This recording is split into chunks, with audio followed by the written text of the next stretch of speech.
If it isn't hard, if it isn't difficult, you're doing it wrong. That's a quote from the great Jerry Seinfeld, the highest paid, most successful comedy badass in history. That Jerry Seinfeld prints money from his old Seinfeld TV show replays, from his stand-up, from his TV shows. He is one badass comic, and Jerry has always said the same thing. If it's not hard and it's not difficult, you're not doing it right. The champions, whether it's coaches, whether it's business titans, whether it's empire builders, they're all micromanagers. I am, you are. Every detail matters. Every little detail matters. When I sell my businesses, my award-winning businesses, when I sold McLean Insurance, it's an interesting story. I managed and micromanaged every detail of that agency. Every hire, every flyer, every postcard, every phone call, every piece of technology, every phone script, the color of the office walls. Good morning. The temperature in the room, the natural sunlight in each office, the grade boards, the emails. I literally micromanage about 1,000 details. There was nothing in McLean Insurance that I did not touch, or I did not systematize, or I did not create and build. There was zero, and I mean zero, freelancing. Every day we got dressed up in suits and ties and put on the same play. Every single day I put on my coaching hat and walked in there and ran the same playbook. Day after day, week after week, month after month, year after year. The same power sweep playbook, like Vince Lombardi running the power sweep until somebody stopped it. And 2 Super Bowls later, somebody finally stopped it. That's always been my mentality in business and in my personal life, is to just keep running the same play, the same playbook. What works, works. What doesn't work, doesn't work. So, good morning. So running that same key play. The interesting thing, like Seinfeld said, he micromanaged every detail of his show with Larry David. The hiring, the casting, he wrote every line, he wrote the script, he was in charge of every detail. And when I sold McLean Insurance, I'll never forget the day I said goodbye and I handed over the keys to the company that I sold it to for a record industry multiple. And within 30 seconds, the culture at McLean Insurance was changed from a culture of championship, which it was. We're number 1 in the country for 7 years, and the only thing that matters, money. And within 30 seconds, it was changed into a country club, what I would call in sports, players coaching, you know the way you see it, soft as shit. You know the story. So it went from a dictatorship in 30 seconds to a democracy. I don't run democracy businesses. I don't run democracy hockey teams. I don't run a democracy personal life. I run dictatorships. Somebody doesn't want to be part of the dictatorship, there's the door. But I don't run democracies. So it's interesting, 5.5 years later, everything, all the water under the bridge with any and every business I've ever sold, where within a few days, weeks, months at the most, going from a dictatorship, going from a winner's culture to a loser's culture. Well, it doesn't take long until the inmates, the employees, are running the asylum. And it's interesting because it always reminds me of the importance of running dictatorships. I know it's very cool to run a woke agenda where, you know, the new age employee wants to work at home in their pajamas. They don't want to be pressed. They don't want to be corrected. They don't want to be taught. They don't appreciate hard coaching. They don't want to have to sit in traffic. They don't want to have to get dressed. But I have none of it. It's one of the reasons that I always hired people over the age of 45. And if you do hire somebody under the age of 45, like a Marc Andre, they have to be incredibly special. They have to be the opposite of everybody else in that generation. Good morning. So interesting that you sell a company, or you sell a hockey team, or you sell a barber shop, or you, whatever it is, sell a window washing company. And, you know, it doesn't really matter because the check is cleared, but just watching what happens when you don't handle the difficult details. Good morning. And that's the thing with selling the agency, was like, I micromanaged every detail. They micromanage no details. No details. The dress code, suits and ties, professional attire was immediately replaced. No shoes, shorts, golf shirt, casual Mondays, casual Fridays, losing. You walk in there now and, you know, like, it's nothing to see people dressed like they're going to the beach. My dad wore a suit and tie for 45 straight years, never missed a single day, never saw in 45 years his top button even loosened. We built that company to 17 million, and I can just imagine the numbers now. So just a complete lack of managing the details. It's like when Bill Belichick retires at New England. It's like when Bill Parcells leaves a team. It's like, you know, any of those situations where the leader who micromanaged something leaves, and then people are actually surprised by the team isn't winning anymore. It's an interesting concept. So good morning. Micromanaging, Seinfeld and Larry David. Man, that show was great. No kidding, it was great. Seinfeld worked 16 hours a day, 7 days a week to make it great. Same with Larry David's genius. 12 hours, 14 hours a day to make it great. I was watching a Nick Saban video yesterday, and he was out there in training camp in the Alabama heat, and he had his first year guys on the field, and it was 98 degrees. And he pulls them together because he's not getting the effort he wants. And a lot of these guys, you know, they're not all from the South, so they're not used to this pace. They're coming from high school. They're first year players in their first training camp. Some of them are from cold states, some of them are from up north, different backgrounds, you name it. And none of them played for a guy like Saban. So interesting, he calls them together in the first few minutes and he's like, we don't want training camp to be hard. It just is. We don't want training camp to be, you know, difficult. It just is. It has to be. It's the blocking, it's the tackling, it's the fundamentals, it's making mistakes, it's the heat. He said, we don't want to make it hard. We don't make it hard. It just is hard. What an explanation of winning, you know? We don't want to have to walk every day, read every day, market our business every day, you know, eat the right foods every day. It just is. That's what it is. It's hard and it's difficult to win. And these young men are shaking their heads, probably the first time that a coach said that. He's like, I wish it wasn't hard. I wish it was easy. I wish we didn't have to wear pads. I wish it was 70 degrees out here and balmy.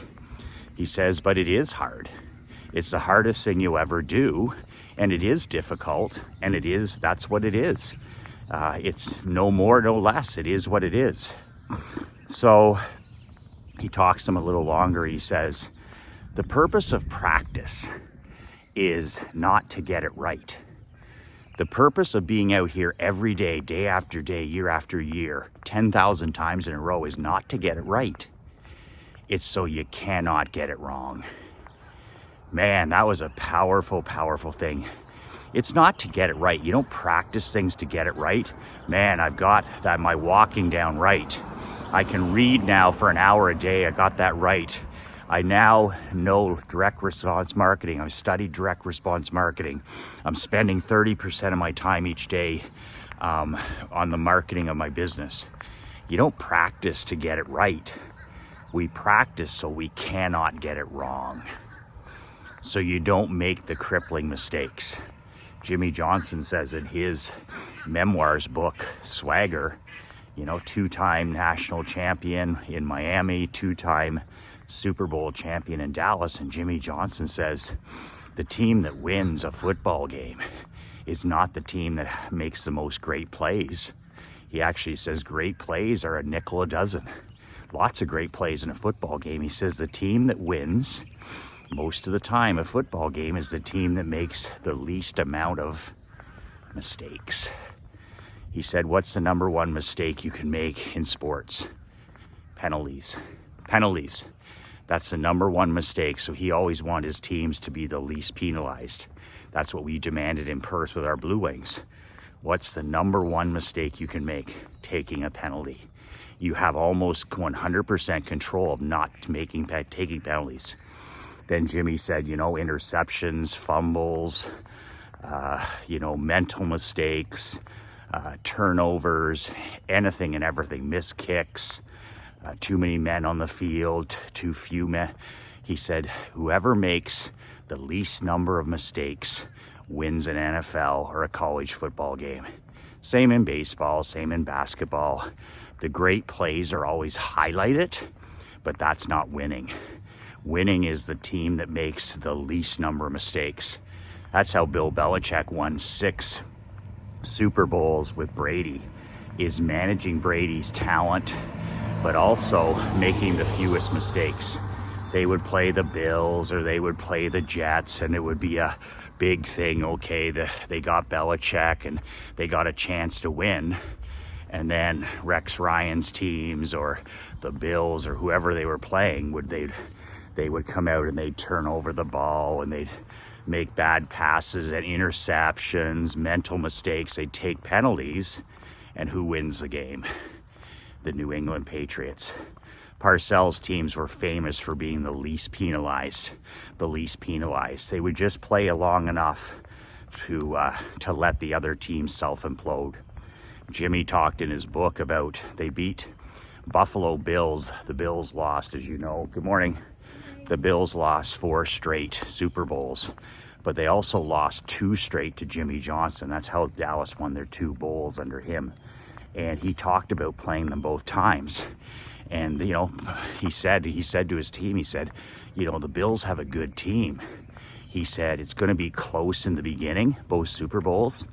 But he said, as the game goes on, he says, we're going to pour it on and we're going to take it to them. He says by the second quarter, they're going to start turning over the ball. Fumbles, interceptions, they're going to start turning over the ball. And he said when they start taking penalties, you know, in the second half and they fatigue, he says, we're going to pour it on for a victory. That was his speech both times before the Super Bowl. He said, it's going to be close in the first quarter.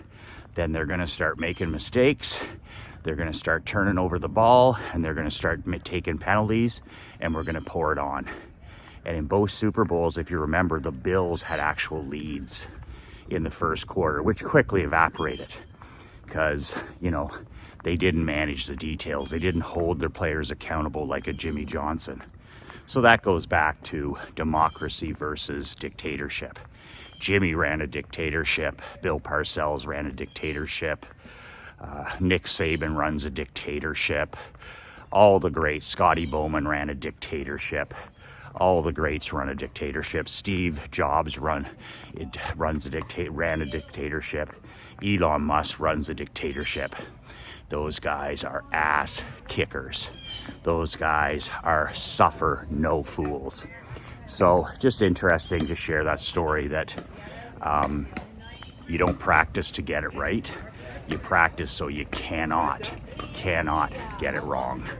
That is, if that's not my saying of permanent practice, perfect practice makes permanent. Tell tell my Blue Wing players day after day, week after week, year after year, perfect practice makes permanent. Perfect practice makes permanent. Perfect practice makes permanent. And that's how you win championships like we did. So, you know what? Your world is not a democracy. Sure, you're 50-50 with your queen and you have, you know, a relationship with your children, but at the end of the day, you know, you and your queen are the dictatorship. And you need to micromanage everything and everybody inside your world. Think of a Jimmy Johnson, think of a Nick Saban, think of a Elon Musk, think of a Henry Ford, think of an Andrew Carnegie. Those guys are ass kickers. Those guys are ball busters, and they do not tolerate any fools in their world.